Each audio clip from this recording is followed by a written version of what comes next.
Bonne Ça année, les fait. gars. Et Bonjour à bonne année. tous. Bonjour, bonne année. Un peu d'enthousiasme, les gars. Bonne année. Ça va, mais il y a du Là. monde aujourd'hui. Il y a du monde. C'est C'est les fêtes, ça ramène des gens, ça. En général, dès quand tu dis Même la presse. buffet à volonté, là, ça y est, ça mange. Hein. On a tous bien mangé. J'espère qu'il n'y a pas des malades, mais content d'être avec vous sur ce call, les gars.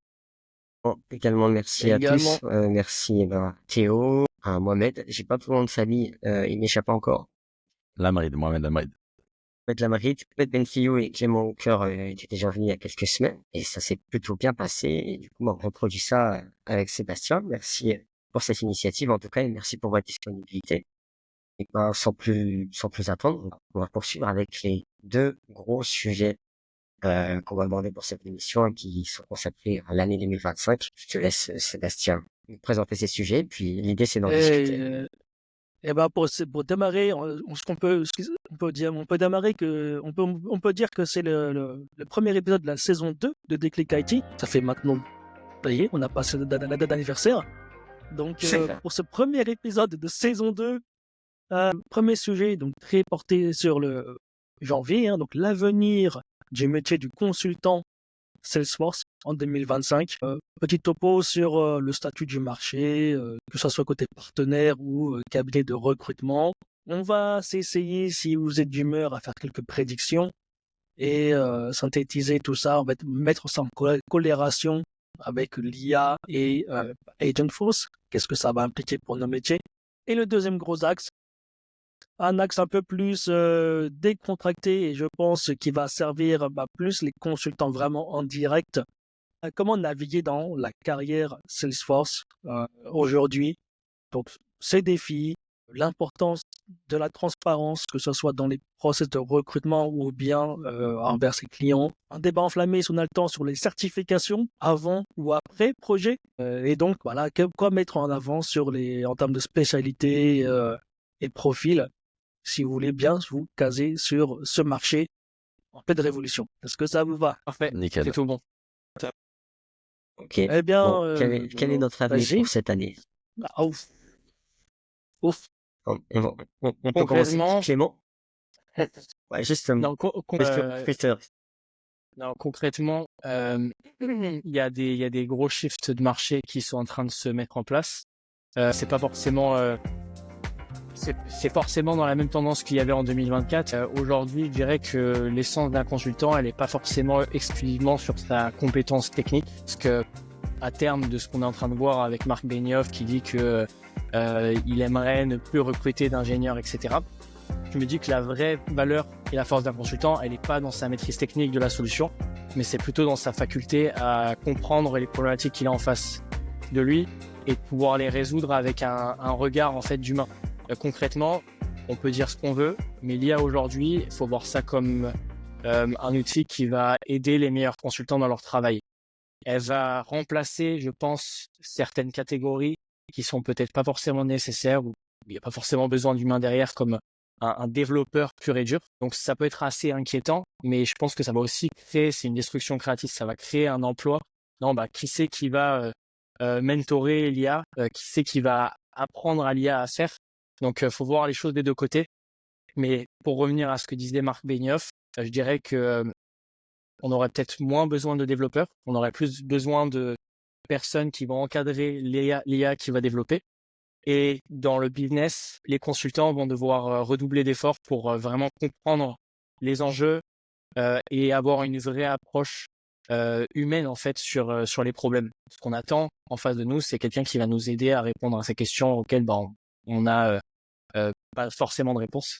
Et je pense que même si ça peut être inquiétant vis-à-vis de certaines personnes et d'un point de vue perte de job, concrètement, je suis persuadé que derrière, il y a du positif, il y aura des jobs qui seront créés, c'est juste un changement de visualisation, de filtre. Concrètement, c'est ça que j'estime qui va se passer sur cette annne 2025. Donc, Écoute, suppression je pense et que tu estimes recréation bien. de jobs. Écoute, ça recoupe un peu ce que j'avais lu sur un article que j'ai aperçu ce matin, que je commençais à lire. Un article, c'est carrément un dossier sur l'état actuel du marché de l'emploi, notamment dans l'IT. C'est une étude américaine.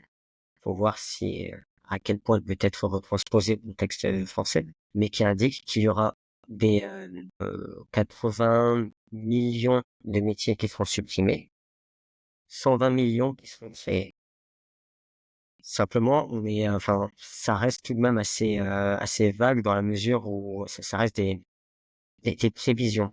Mais on n'a encore aucune idée précise des métiers ou des expertises qui seront demandées au cours de l'année 2025 ou des années suivantes. Mais en tout cas, il y a cette même approche. Il y aura certes une énorme destruction d'emplois, mais aussi l'émergence de plusieurs opportunités d'emploi finalement. Et là où finalement l'impact sera assez violent d'un point de vue social, surtout parce que forcément, quand on parle de résistance au changement, ça reste pas simplement une théorie. Dans le cadre professionnel, dans le cadre d'une entreprise en tout cas, on s'adresse à des personnes qui sont seniors, qui ont déjà un certain background. Quand il s'agit de venir les former à un nouvel outil ou à certains process, on a tendance à recevoir de la part de certains profils des résistances pour adopter cette solution-là. Et c'est ce temps-là, finalement, de résistance au changement qui sera le plus difficile à passer, je pense, pour de l'année suivante. Cette année-là, on va encore en bouffer du terme de agent AI, que ce soit auprès de Salesforce, mais également d'autres sociétés basées dans l'IT. Mais voilà, clairement, sur ce point-là, je suis assez d'accord. On sait qu'il y aura beaucoup plus d'emplois, beaucoup plus d'opportunités d'emploi, mais on n'a aucune visibilité, en tout cas sur ces emplois-là. Et cette transition-là sera très difficile à mener, en tout cas en Mais France. Peut-être que et dans les vous, pays anglo-saxons, ils auront un peu plus de facilité. vous voyez déjà, vous, un impact sur les typologies d'offres que vous voyez passer? Non, justement, pas encore. En soi, je dirais que c'est pas forcément dans les typologies d'offres, mais ce qu'on a remarqué avec mon associé sur le recrutement pur et dur. Si je compare à une année, par exemple 2020 ou 2021, aujourd'hui, on a beau avoir des clients en rendez-vous, on va négocier avec eux, on va signer les contrats pour officiellement les accompagner. Et je dirais que un cas sur trois, le projet il aboutit pas, ou il y a un report, ou au final on n'a pas besoin. Qui était beaucoup plus sûr avant. Avant, mais il y a 2-3 ans, quand on s'engageait sur un rendez-vous avec un client, on était quasiment sûr à 90% du temps de pouvoir signer, de pouvoir accompagner ce client. Aujourd'hui, même avec des rendez-vous, il y a certains projets qui tombent un peu à l'eau du jour au lendemain sans trop d'explications. Donc je dirais que c'est beaucoup plus difficile aujourd'hui d'un point de vue recrutement d'avoir des projets qui sont tangibles, sur lesquels on sait que voilà, ça va aller jusqu'au bout. Et ça, c'est valable autant sur freelance que CDI. C'est vraiment la vraie tendance qu'on a remarqué sur l'année 2024. Moi, j'ai une petite question par rapport à ça, même si je voulais rebondir sur ce que tu as dit sur Benioff, qui recrutait plus d'ingénieurs logiciels, malgré que sur le site de Salesforce, il y a beaucoup d'emplois pour recruter des ingénieurs logiciels. C'était plus le business Salesforce en 2024, c'est comment, et 2025, comment il est, parce que ça va avoir un impact sur le recrutement, sur les freelances, sur les missions. Il va se dégrader. Est-ce qu'il est en bonne santé? 2025, c'est comment sur le business Salesforce? Alors, j'ai discuté avec plusieurs ESN. Sur 2024, il y avait une mode à la restriction, entre guillemets, des squads sur les projets chez des gros clients. Il y a quelques projets, par exemple, pas citer de nom, mais Renault, où on a eu des équipes qui sont passées de peut-être 6 à 7 ETP à 2 ou 3. Donc, on partait plus sur une réduction des effectifs et avoir dans l'équipe restante des couteaux suisses, chefs de projet, techniques, architectes, qui étaient capables de prendre 2 ou 3 postes en un. Donc, c'est arrivé sur 2 ou 3 projets où j'ai eu une discussion avec quelqu'un qui travaille chez Capgemini. Et assez récemment, j'ai eu une autre discussion avec une OSN. Bon, vu que c'est trop récent, je préfère pas trop donner de nom.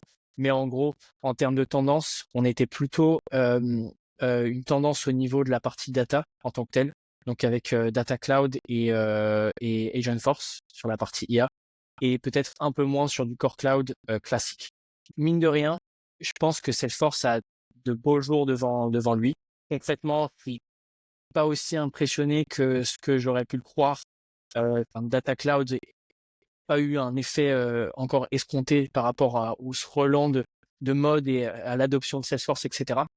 Par contre, Agentforce, ils ont été très intelligents de se positionner en amont par rapport à ça et d'être la première entreprise mondiale à investir sur l'IA. Et je pense que ça, c'est quelque chose qui va remettre, entre guillemets, à la mode et va créer de la croissance pour Salesforce en 2025. Je suis assez confiant sur ça, par contre. Autant Data Cloud, je vois les possibilités, je vois ce que c'est capable de faire et je suis assez excité de voir comment ça peut changer le business. Mais concrètement, ce qui risque de changer le business pour Salesforce, c'est Agentforce. J'en suis persuadé. Donc en France, tu penses qu'il y aura une bonne adoption de l'intégration d'Agentforce dans les business qui ont déjà Salesforce pour 2025, c'est ça? Et je pense que ça va encore prendre du temps. Ça va pas s'implémenter du jour au lendemain. Mais pour te donner un exemple, j'ai eu un client dans la fintech qui m'a dit, bah voilà, je veux qu'on soit les premiers à mettre en place Agentforce. C'est pas la première fois que je l'entends. Donc il y a une vraie ambition d'un point de vue même client de se dire, ah bah tiens, on est les premiers à mettre en place l'IA avec Salesforce. Ah bah tiens, on est novateur par rapport à ça. Donc il y a ce sujet où les gens ont vraiment envie de prendre les devants pour, entre guillemets, être les premiers, une sorte de compétition sur quel va poser le pied sur la lune le premier. C'est un peu ça, c'est un peu comme ça que je le vois. Et du coup, c'est qui aura son Agentforce prêt à démarrer le plus rapidement possible, le plus efficace possible. Donc, c'est un peu l'avis que j'ai. Je suis assez confiant sur Agentforce. Data Cloud, ça devrait suivre. Clairement, l'ère est à l'innovation sur 2025 pour Salesforce. C'est bizarre parce qu'en général, les gens ils sont un peu frileux de tester les nouveaux trucs en premier. Je regarde le voisin se prendre le mur d'abord, et après j'y vais. C'est vrai, mais après, voilà, c'est un cas d'école que j'ai eu sur peut-être 1 ou 2 clients. Donc, c'est pas une généralité. Et il y a encore plein de gens qui savent pas trop sur quel pied danser. Donc, on peut pas prendre ce constat et l'appliquer à l'ensemble. Mais je trouvais que c'était des indicateurs qui étaient quand même assez intéressants de prendre en compte parce que je savais pas en fait que les clients se mettaient déjà dans ce mindset de course à l'IA avec Agentforce. D'ailleurs, il y a un truc, je pense que Clément, tu vas kiffer parce que j'ai vu une offre d'emploi. Toi qui es un peu collectionneur des offres pépites, j'ai vu une offre qui demandait un expert Agentforce. Ce truc, il est sorti il y a quelques semaines, mais je veux un expert. Je veux 6 ans d'expérience hands-on. Je veux mon expert. C'est comme avoir des alternants seniors. Et si on demande, on veut tout. Mais non, mais blague à part, il n'y a pas d'expert. Il n'y a pas d'expert. En IA, par contre, il y en a qui, contrairement à ce qu'on pense, c'est assez vieux. Je pense que Mohamed, il a plein de billes là-dessus. Mais l'IA, et même le cloud, c'est des sujets qui sont vieux. Mais c'est juste qu'il y a un rebranding derrière qui est fait. Et du coup, c'est vrai que ça a tendance à sortir un peu que maintenant. On a l'impression que c'est super récent, mais ça l'est pas forcément. Ouais, bah, il y a cette hype, mais même Aziz et Seb, ils sont à fond dans le sujet. Mais il y a une hype qui s'est créée avec OpenAI qui a mis à disposition ChatGPT au monde des mortels. Et là, ça a tout pété. Donc oui, c'est assez ancien sur l'IA. Et il y a ce côté marketing qui est utilisé. Tu vois, les VC avant, ils étaient dans la crypto. Maintenant, tu mets de l'IA dans ton truc, c'est bon. Hein. On investit. Oui. Et vous avez eu des sujets ou des clients qui vous ont dit, bah, on aimerait implémenter Agentforce, on l'a déjà fait, les premiers mêmes avis, positifs, négatifs, c'est quoi un peu vos retours si vous en avez? Moi, de mon côté, j'ai eu qu'un seul, ça va être très rapide, j'ai eu qu'un seul retour d'un ancien d'un collègue qui travaille, d'une personne avec laquelle je travaillais, qui travaillait dans une entreprise cliente il y a quelques années de ça, et qui allait justement s'attaquer à une phase intégration intelligence artificielle au cours de l'année 2025. Et ce n'est pas, à aucun moment, il a évoqué Agentforce de Salesforce. Vraiment, c'est une technologie. Je lui ai demandé de creuser à ce moment-là, et il n'a pas pu me donner plus d'éléments.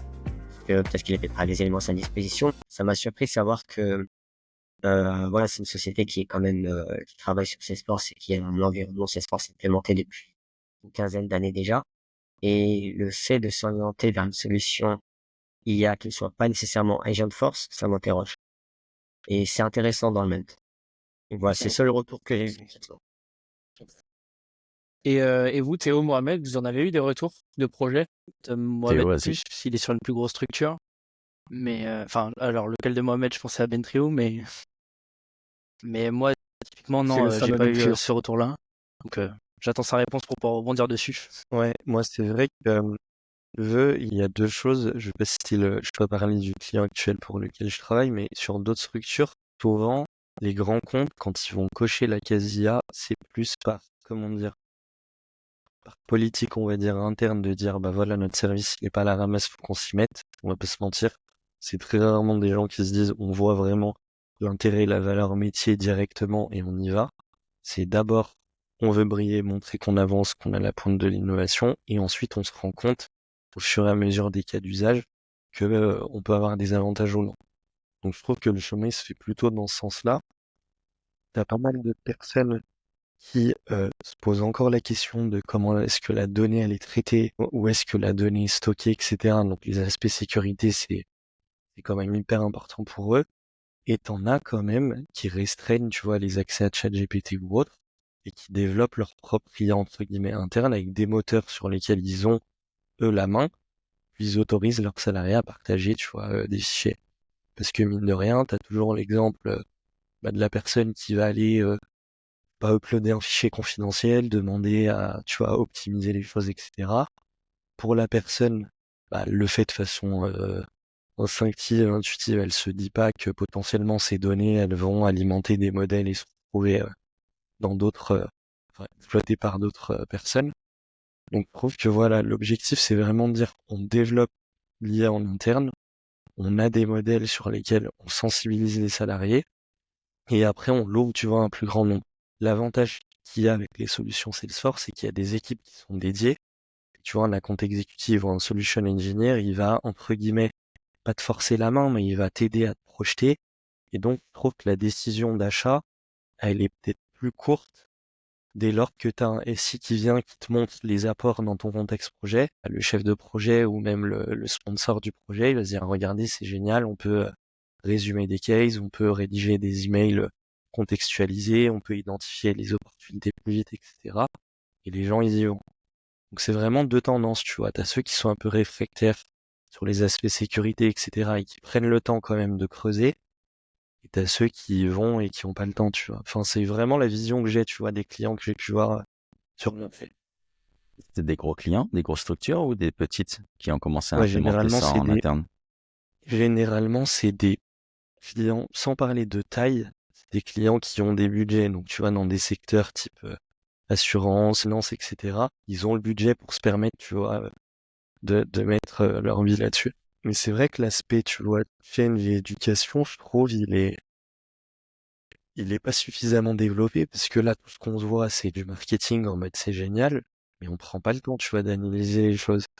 Et c'est là où t'as des structures qui vont un peu à reculons et qui prennent le temps. T'en as qui vont à fond.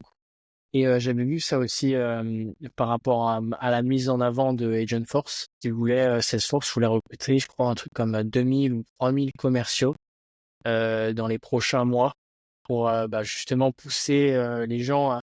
En fait, je pense que les premiers acteurs du change, clairement, ça va être Salesforce avec les équipes commerciales qui vont essayer d'aller chercher les clients, d'aller passer sur tous les deals et même l'inciter, tu vois, avec, je sais pas, des offres super alléchantes côté prix pour mettre en place l'IA.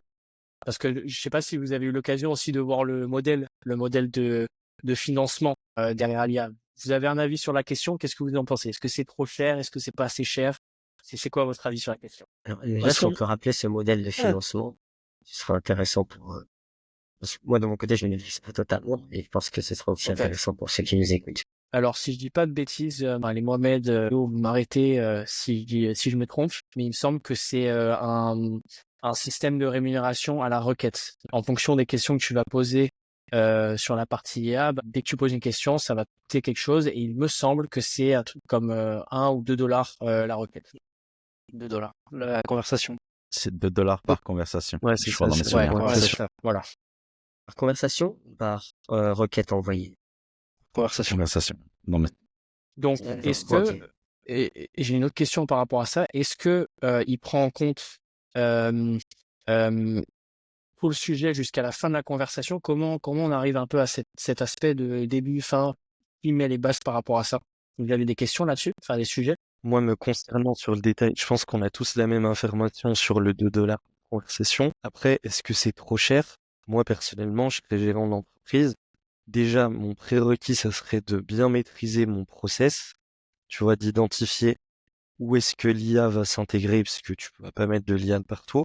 Et après, le trop cher, je le définirais par, bah, à quel moment dans mon process l'IA va avoir une valeur ajoutée et surtout va me permettre de réduire mes coûts, parce que l'objectif derrière, c'est de réduire des clients qui ont une maturité et un recul sur leur process.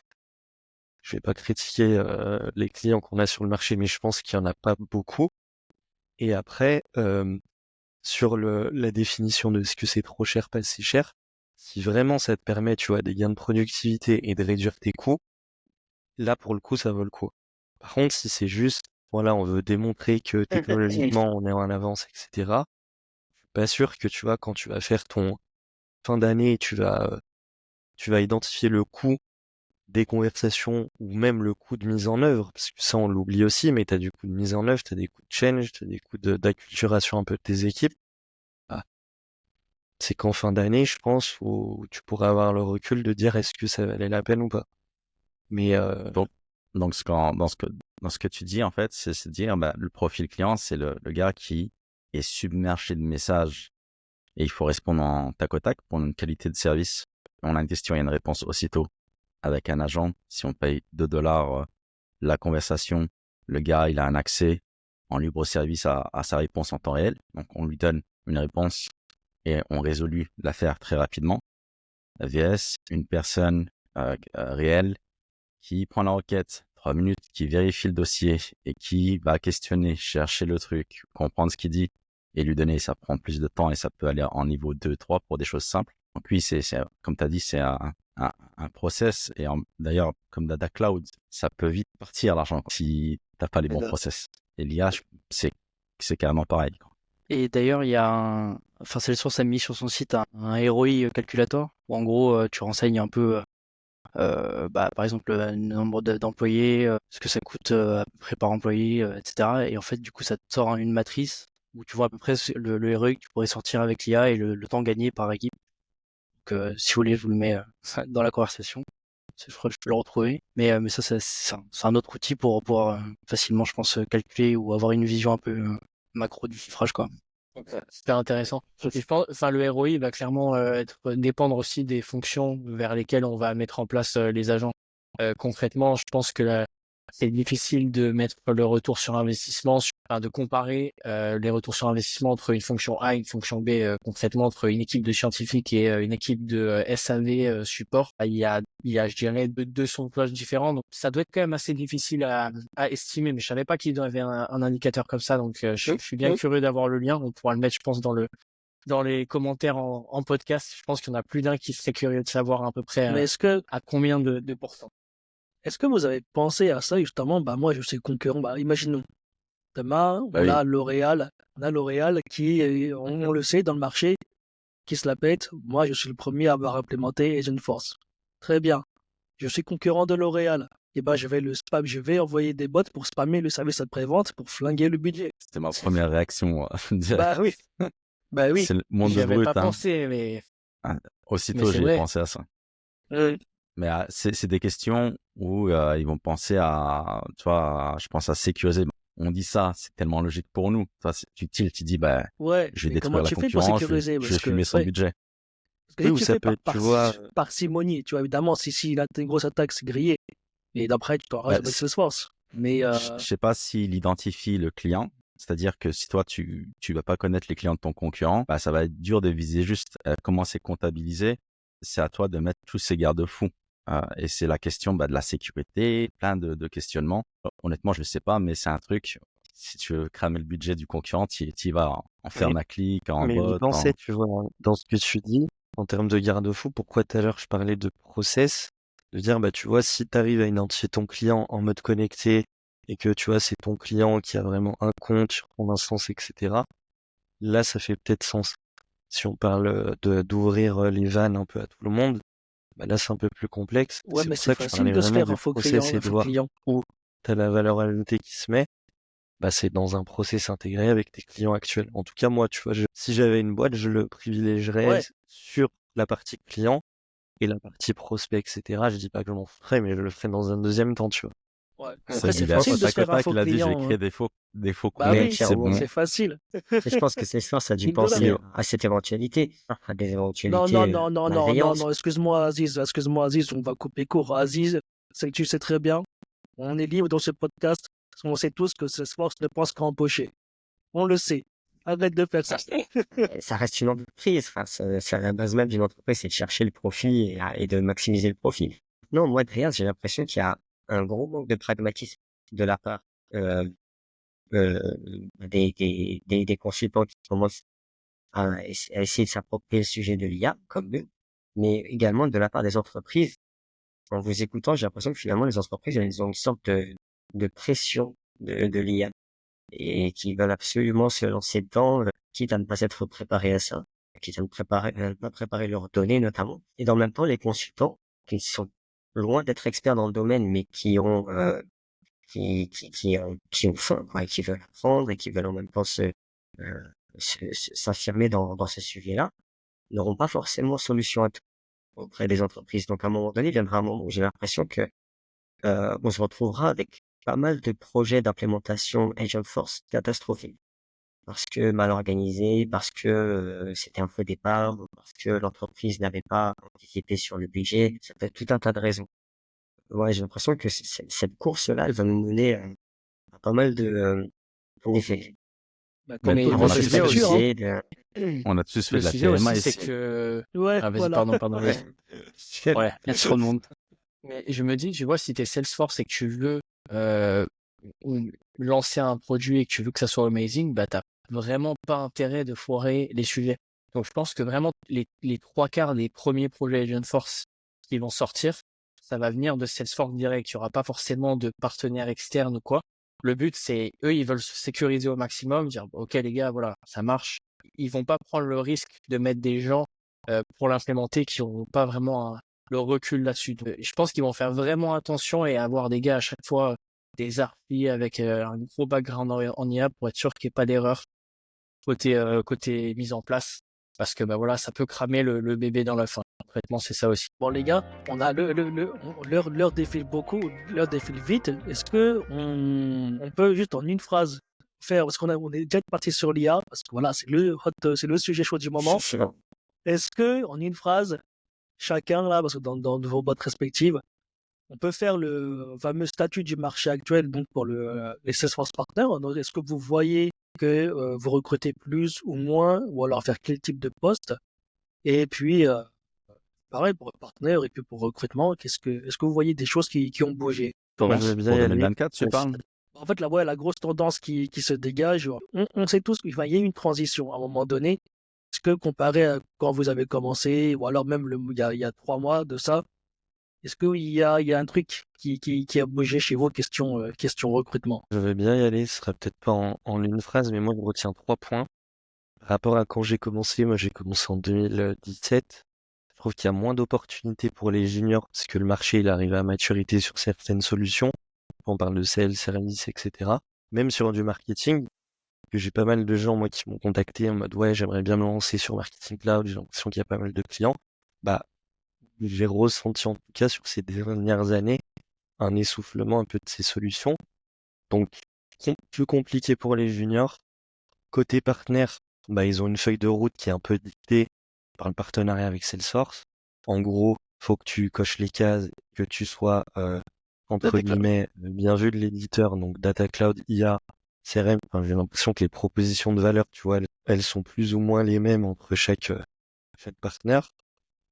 Troisième tendance, côté ESN, j'ai l'impression qu'il y a une communication, en gros, où on te dit, le consultant, maintenant, il doit, entre guillemets, vivre avec son temps, utiliser les solutions d'IA on parle beaucoup de consultants augmentés, c'est-à-dire, j'utilise les solutions d'IA pour gagner du temps dans mes activités. Donc, j'ai l'impression que, tu vois, enfin, moi, en tout cas, je retiens ces 3 points.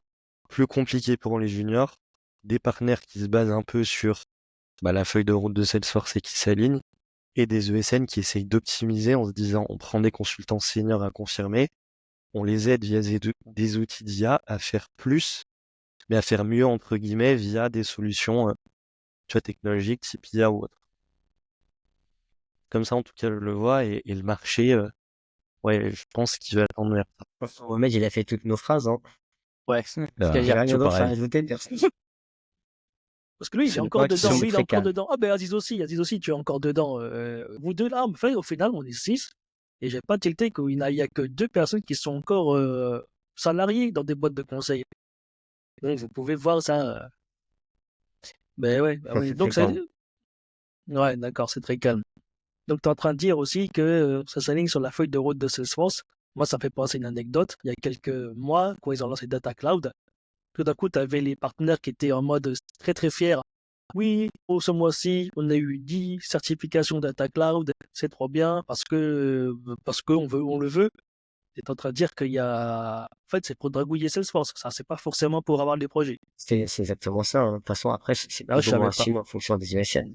Bah, Plus ou moins assumé. Pas de blanche, tu vois. voilà, tu as besoin d'avoir les certifications pour te lancer sur les projets. Oui, Si par exemple dans ton équipe t'as pas d'expert marketing cloud et tu veux te lancer sur un projet marketing cloud, bah, Salesforce va te dire bah non c'est pas possible, on va voir ça avec Talent. On sait qu'il y a moi Ben Metrio qui est le boss ultime de marketing cloud. Donc c'est ça la vérité, c'est derrière c'est un peu un cercle voilà qui se renouvelle où bah il faut des certifications. Les certifications c'est censé prouver que tu as une expertise sur un cloud donné. Et vu qu'on est sur une segmentation avec des choses qui sont précises à chaque fois, CRMA, Marketing Cloud, CPQ, Revenu Cloud, maintenant, une ESN se doit d'être certifiée sur à peu près toutes les plateformes pour avoir la chance de pouvoir récupérer des projets.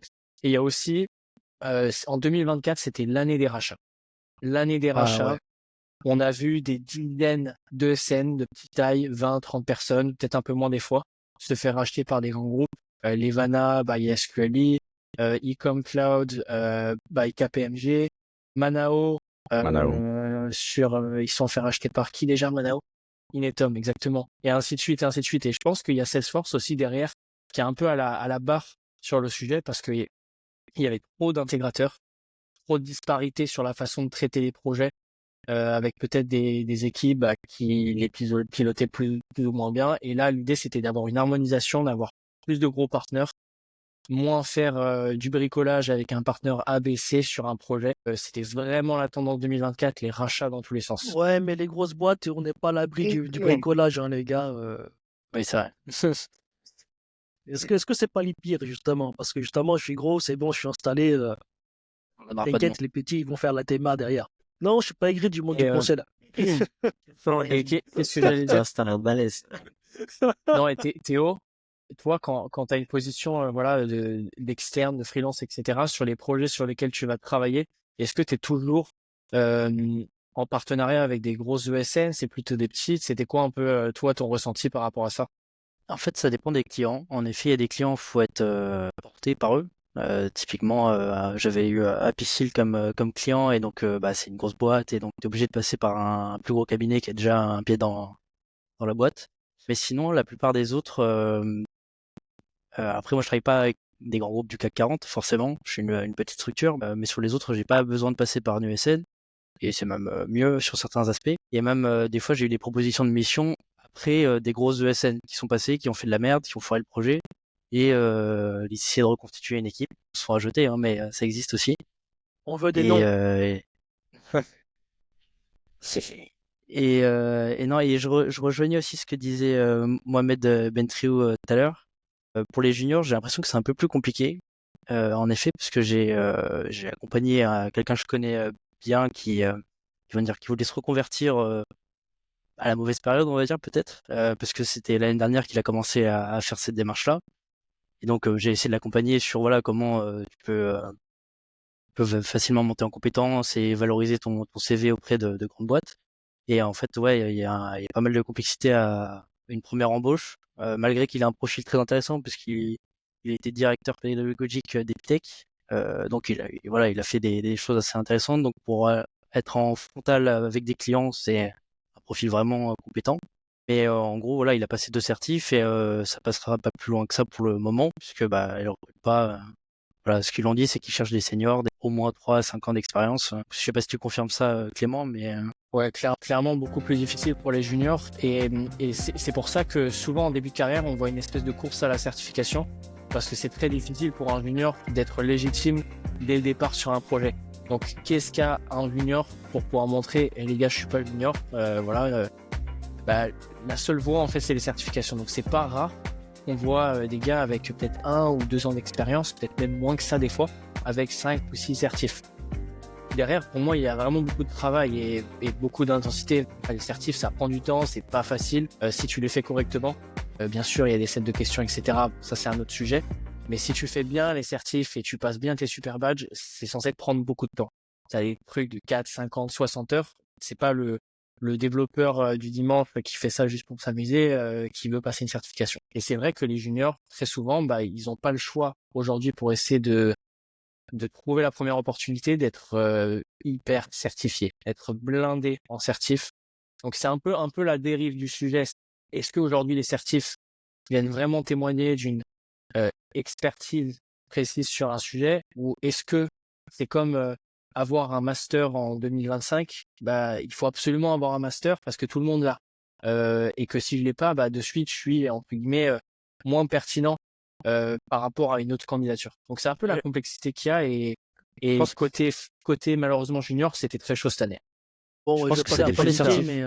mais ouais. Ah, Je voulais Ça juste, dépend des av- certifs. avant de pardon. partir sur les certifs, donner un petit espoir pour les juniors. Ah Parce oui. que là, c'était... Pour les juniors, il y a vraiment en 2025, je balance prédiction, il y a une opportunité, si vous voulez être focus et en faire une force. Il y a la peur de l'IA qui va venir s'installer, etc. Mais c'est une opportunité dans ces craintes-là. Et il faut y aller. Vraiment, message aux juniors. Partez sur une base admin et focus sur l'IA, boîte de service, parce que la Jeune Force s'est fait vraiment tailler pour les boîtes de service, pour le gain de temps, etc. Et à fond, quoi. Et cravacher. L'assertif, c'est bien, et il le faut malheureusement quand tu es junior, mais il faut vraiment s'entraîner sur des cas fictifs ou lire beaucoup, se former, et vraiment appuyer sur ce sujet de formation pour les juniors en tout cas. Et pas avoir peur. Et pour compléter aussi, Mohamed, tu l'as bien dit, sans faire ta pub aussi directement, mais toi, en tant qu'organisme aussi de formation, tu as mis à dispo Promo. des ressources. C'est important de le dire, tu vois, de dire Vas-y, lâche qu'aujourd'hui, lâche ton code de promo, vas-y. Le créateur. clairement, non, mais on peut le dire, hein, on peut le citer, hein, c'est pas un gros 50% de mot, réduction pendant 24 heures. mais et aujourd'hui, tout est dispo, tu vois, en ligne. Donc en fait, ok, t'es junior, ok, tu vas avoir des barrières à l'entrée, ça c'est normal. Par contre, tu peux te former toi-même, t'as des choses qui sont à dispo, t'as du Trello, t'as des environnements, et plutôt que de bûcher, tu vois, une doc bêtement, méchamment, tu peux, comme tu l'as bien rappelé, Mohamed, faire des petits projets, t'entraîner et mettre en avant ça, tu vois, sur ton CV. Moi, personnellement, je préfère quelqu'un qui vient, qui dit, bah voilà, j'ai fait tel projet, voilà, telle complexité j'ai eu, et qui explique un peu comment est-ce qu'il a fonctionné dans la mise en place du projet, comment est-ce qu'il a euh, pu contourner entre guillemets des obstacles, etc. Quelqu'un qui vienne et qui dise ouais, j'ai été 3 mois en formation, j'ai 10 certifs, Ouais. mais qui a pas de contexte, tu vois, projet. Et c'est ça que je donne à ceux qui veulent des conseils. Tu veux ce poste, il va falloir souffrir et travailler pour. Si tu es face à un Clément Hawker, il te pose des questions. Tu dis, attends, je me connecte à mon org que j'ai fait spécialement. Clément, tu le charmes. Mais les gars, mais comment Non, vous mais voulez, c'est un justement, mais super point, ça. comment justement, là, en fait, on tourne en rond parce que souvent les gens ils disent, ouais, mais ok, j'ai l'expérience, tu vois, c'est comment tu peux avoir cette expérience? Et ça, c'est tous les métiers confondus en fait, c'est tous les postes, c'est comment gagner de l'expérience parce que personne ne veut me recruter, mais il faut de l'expérience pour commencer. J'ai l'impression En fait, qu'effectivement, il y a... peut-être, ouais, dans ce sens, peut-être, on a l'occasion de c'est certif pour vous gratter un petit peu, ouais, on dirait. Mais en vrai, je dirais que il faut se rapprocher un peu de la logique d'un développeur pour ça, en étant junior. Par exemple, souvent les développeurs, les morts du développement, ceux qui sont vraiment hyper passionnés par ça, ils vont travailler sur des projets perso en début de carrière. Ils font plein de projets perso. Donc ça va être par exemple créer un jeu sur Unity en dev, ça peut être, je sais pas, créer un serveur Minecraft, peu importe. Tout ça, en fait, euh, peut-être que c'est pas forcément une vraie XP telle qu'on peut l'imaginer dans une entreprise, mais c'est quand même un projet. Moi, si je me mets à la place d'un junior aujourd'hui sur Salesforce, la première chose que je ferais, c'est essayer de documenter un projet sur lequel je travaille, un projet perso. Par exemple, ça peut être créer une sandbox et faire changer les objets custom, enfin mettre des objets custom. Ça peut être, j'ai fait ce flow, comment je l'ai fait. Et il expliquait, concrètement, l'enregistrer était, voilà, mon choix de faire d'être junior et de commencer une carrière sur Salesforce. Je le publierai sur LinkedIn. Vraiment, je ferai des vidéos tuto en expliquant ma pensée, etc. Et qu'est-ce que tu c'est là penses où tu lâches ta formation, des comment super se faire badges? connaître sur LinkedIn. Non, pas de formation. Mais vas-y Théo, t'allais dire un truc super Non, intéressant. je disais en gros les super badges, c'est un peu des mini-projets. Est-ce que toi tu valorises ce genre de mini-projets où en gros c'est un peu plus pratique que théorique dans un dossier? Sincèrement, tu fais un super badge, ceux qui font des super badges, ils savent à quel point ça peut être compliqué. Des super badges, j'en ai fait quelques-uns, j'en ai loupé plein, et j'ai pas réussi à en finir un. Voilà, j'ai pas votre skill set sur Salesforce, mais ce que je peux dire, c'est que les premiers que j'ai fait, je me suis cassé les dents dessus, parce que il y a pas vraiment de notice, t'es obligé de tout faire toi-même, t'es obligé d'aller chercher les solutions, obligé de t'adresser à la communauté, et c'est pas facile. Concrètement, ce que je trouve dommage aujourd'hui, c'est que ces super badges, ils sont pas forcément hyper valorisés, étant donné ce que ça représente. Ouais, Et je contrairement aux pense que le certifs. problème vient pas forcément, contrairement aux certifs. Tu vois, personnellement, je trouve qu'un super badge devrait être 2 à 3 fois plus valorisé qu'une certif. C'est beaucoup plus compliqué. Ouais, Ça mais c'est dépend lesquels de gratuit. Ouais, certifs, mais bien c'est sûr. gratuit, donc ça rapporte pas Ouais. d'argent. Euh, Voilà. non, mais c'est vrai. Je suis désolé de casser l'ambiance à chaque fois, mais là, on en vient là. Mais après, Ou je suis peut-être d'accord parce que tu dis, le parce que mettre là, en c'est. prérequis, tu vois. Ça peut être un Ouais. prérequis au passage de ce critère en termes Mais de. sur certaines certifs, ils le demandent, non? Je crois qu'il y a certaines certifs, tu es obligé d'avoir le super badge qui est validé. Je crois que c'est les certifs d'architecture notamment. Il me semble que tu es obligé pour passer une, je sais plus si c'est sharing visibility ou peu importe, tu es obligé de valider le super badge. Donc ça, je trouve que c'est smart en vrai, c'est bien. Après, de toute façon, maintenant, pour réviser les certifs, enfin, je sais pas comment vous faites vous, mais moi, je me tape tout le trailer théorique. Et généralement, dedans, ils incluent quelques super badges pour valider la chose. Après, c'est pour essayer de vraiment comprendre le sujet. Et c'était pour rebondir sur ce que je voulais dire tout à l'heure par rapport à ce que tu disais. Moi, pour moi, il y avait deux types de certifs. Il y avait les certifs qu'il faut passer parce que tout le monde la passe, et des certifs qui ont, elles, une vraie valeur ajoutée et qui t'évaluent vraiment et te sanctionnent. Typiquement, il y en a une que j'ai ratée plusieurs fois et que j'ai toujours pas. C'est Hyper Automation. Personne la connaît. Pas sûr qu'elle soit forcément J'ai jamais entendu. mise en avant. En fait, C'est via Mulsoft, non? ouais, voilà, ça va être beaucoup de MuleSoft, des flows, Flow Ok. Orchestrator. En gros, c'est comment et quelle solution d'automatisation est à prioriser en fonction de telle ou telle situation. Et en fait, la certif est ultra complexe parce que MuleSoft c'est plus dur à réviser parce que c'est pas comme Salesforce, il n'y a pas de qu'on appelle ça de pas de sandbox qui sandbox. te mettent à disposition. Donc tu te bouffes la théorie et très peu de pratique. Mais voilà, celle-là pour le coup, moi j'ai trouvé vraiment qu'il y avait de la matière, comment on va casser mais AI spécialiste ou les trucs un peu plus simples comme ça, enfin tout le monde la passe, donc c'est normal aussi Ah que ça soit un non, peu plus simple. spécialiste, non, spécialiste, elle est difficile. C'est associate. C'est spécialiste, elle est plus qui est dure. facile. Associate, je les l'ai gars, je passé en sais pas 13 ce que minutes. vous avez fait pour réviser, mais ouais, voilà. Sans révision, tu la passes. Associé, c'était torché en 1 heure. Voilà, Ouais. pour faire modestie. C'est là, ouais, j'ai rien à faire, là, j'ai 1 heure à tuer. Vas-y, je vais faire une certif. Mais je suis d'accord. Sincèrement, je suis d'accord avec toi et je trouve que c'est dommage qu'on le valorise pas plus que ça. Et malheureusement, c'est pas un critère de sélection côté entreprise. En fait, le problème derrière tout ça, c'est que je trouve que côté recrutement, on met pas le doigt là où il faudrait qu'on le mette. On n'appuie pas là où c'est censé être utile.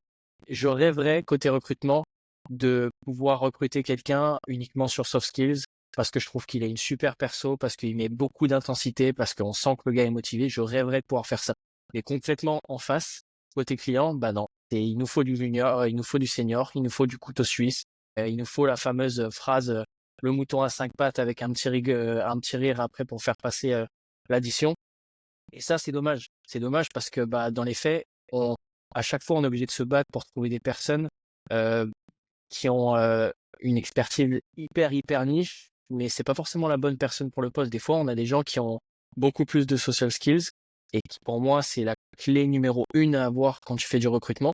Et on préfère que la partie technique des fois. Et je trouve ça dommage. Et je pense que l'idée, ça serait de faire un shift par rapport à ça, par rapport à ce qui est vraiment important pour changer radicalement le recrutement et se dire que on peut prendre un junior. Aujourd'hui, parles les bien- entreprises ne prennent pas de junior. Justement. Là, L'IA tu va parles nous bien aider. de. L'IA Ouais. va nous pousser au soft skill, en fait. Clairement. Ouais. Mais là, tu Ouais. parles bien de recrutement en cap de conseil. Alors en fait, cabinet conseil, même client final, aujourd'hui, pour regarder les offres d'emploi, il y en a combien consultants junior Salesforce? Il doit y en avoir une qui se bat en duel avec elle-même, concrètement. Je pense Ça même n'existe que pas. je pourrais confirmer que non, mais il m'arrive de jeter un œil une fois par semaine, mais je ne vois plus du tout, quasiment plus de postes d'administrateur. Oui, j'allais en En venir. fait, la vérité sûr. derrière le poste d'administrateur, ce qui est, en fait, on considère l'administrateur comme vraiment le bottom de la carrière sur Salesforce. Concrètement, on vend pas le job d'administrateur comme quelque chose où on peut faire carrière ou qui a vraiment une vraie utilité. Donc souvent, le job d'administrateur, il est squeezé et on En met France, plutôt ouais. un consultant technico-fonctionnel. Mais c'était le cas avant. C'est typique. Ouais, mais c'est lié au marché français, voire européen, parce que quand on regarde ce qui se passe Ouais. aux States, justement, ils mettent beaucoup en avant ce truc-là. Après, le marché n'est pas le même, ça, c'est beaucoup plus grand, et forcément, solution maison, il y a beaucoup plus de boîtes qui ont adopté Salesforce. Au final, il faut les maintenir, ces orgues. Donc, ils mettent Alors, beaucoup ce truc-là moi, en j'ai avant. juste une remarque alors, sur ouais. ça, sur la partie admin, parce que moi, je suis en plein dedans sur cette question. Je trouve bizarre que tu as Salesforce, qui est la colonne vertébrale de ta boîte pour piloter ta boîte, avec la donnée en temps réel, etc. Et qu'en interne, tu vas dépendre d'une ESN, d'un cabinet extérieur, alors que si tu fais évoluer quelqu'un au sein de ta boîte, vraiment, peu importe le poste, et qui aimerait avoir ça, je lui propose à 100% admin, ou peu importe le staffing, mais c'est pépite d'avoir une personne comme ça au sein de la boîte pour gérer des choses que, au lieu de passer, les cabinets d'expertise on me crachait dessus, mais c'est, tu vois, c'est même un cabinet d'expertise, au moins tu viens, c'est pas une usine à gaz. Il y a un gars, il connaît, tu dis, tu fais ça et tout. C'est beaucoup plus logique comme les Américains font, comme tu l'as dit. Alors qu'en France, c'est pas encore ancré au sein des boîtes. Et ça, c'est bizarre, toi. Mais tu vois, pour répondre aussi sur le sujet il y a de moins en moins d'offres, je pense que c'est d'abord parce que c'est plus devenu un rôle qu'un job à part entière. Tu as le rôle d'admin en plus d'autres fonctions dans l'entreprise. Et Théo, tu parlais d'Apicil. Moi, je me souviens de l'époque où j'ai rejoint le compte en interne. Il y avait une forte volonté des équipes d'internaliser en tout cas des ressources clés. Donc, tu vois, ils ont des administrateurs, même s'ils font pas forcément ce que des intégrateurs vont faire. Mais tu vois, ils ont essayé de structurer leurs activités pour dire, on va peut-être gérer nos releases avec des releases majeures, des releases mineures. Les releases mineures, on les gère en interne. Les releases majeures avec des gros développements sur des compétences qu'on n'a pas, on l'externalise, tu vois. Donc, je trouve qu'il y a quand même cette volonté en interne de récupérer en tout cas les compétences et on voit de plus en plus d'offres qui sont publiées par des clients finaux, chose que moi, à l'époque, je voyais pas trop. Mais à côté de ça, tu as toujours les intégrateurs qui vont porter, tu vois, des développements très spécifiques, etc. Donc, tu as quand même cette volonté, je trouve, d'internaliser et d'avoir des compétences en interne, même si c'est beaucoup plus compliqué, je trouve, côté client, tu vois. Ils ont moins de ressources mises à dispo par Salesforce pour se former, on va pas se mentir. Partenaire, t'as un partenaire Learning Camp, t'as un partenariat avec quelqu'un des alliances qui pilote un peu côté client, t'es client de la solution, tu consommes, mais derrière, est-ce que t'as le temps pour te former dans ton quotidien? Je sais que moi j'ai plus galéré à me former quand j'étais interne que quand j'étais Clairement. en prépa. Et il n'y a pas vraiment de budget pour ça. En fait, le souci, c'est qu'il y a souvent, il n'y a pas de budget. C'est pour ça quand un candidat nous dit, voilà, je suis côté client final, première chose qu'il va nous poser en termes de questions aussi, c'est côté formation. Qu'est-ce qu'il y a qui est mis en place pour continuer ma montée en compétences? Parce que mettons que l'expert Salesforce qui vient de se faire recruter, il rejoint un client final. Le client final, il a peut-être pas forcément d'équipe. Comment il fait pour continuer sa montée en compétences si ce n'est par son propre vouloir en temps perso chez lui? Concrètement, les 3/4 du temps, quasiment 100% du temps, le client final n'injecte pas dans la formation et la montée en compétence de ses propres équipes. Et des fois, on préfère même faire un recrutement, pas mettre en place les choses pour que cette personne reste, la personne part et refaire un recrutement qui coûte de l'argent derrière. Il y a un gros problème en France, je dirais, autour du turnover et de la faculté qu'ont les entreprises à pouvoir garder et à investir sur leurs employés. Et les cas où j'ai eu des clients qui me disaient bah tiens, j'ai fait un recrutement, 1 an plus tard, il est parti, on a repris quelqu'un, 10K plus cher, alors que bah, la solution, elle était peut-être d'en poser la question au gars que vous avez recruté. Est-ce qu'il se sent bien sur son poste? Qu'est-ce qu'on fait pour améliorer la situation si ça se passe pas bien? Est-ce qu'on le paye assez, etc. Donc, il y a vraiment un sujet aussi sur comment on fait pour garder les gens à leur place et comment on les motive sur les next steps. Et je trouve que en France, malheureusement, il y a encore beaucoup trop de turnover et peu, en fait, de possibilités de vraiment se former, de monter en compétences quand tu passes côté client final. C'est très difficile. Sauf si un gars, il vient, il se pointe, il crée un organisme de formation et tout. Merci à tous. Les Pour gars, votre participation, franchement, les chacune gars, de vos interventions était très, très intéressante. J'étais très attentif. Vraiment, merci à vous. Bah, merci à vous les gars pour l'invitation, c'est toujours un Merci à plaisir vous.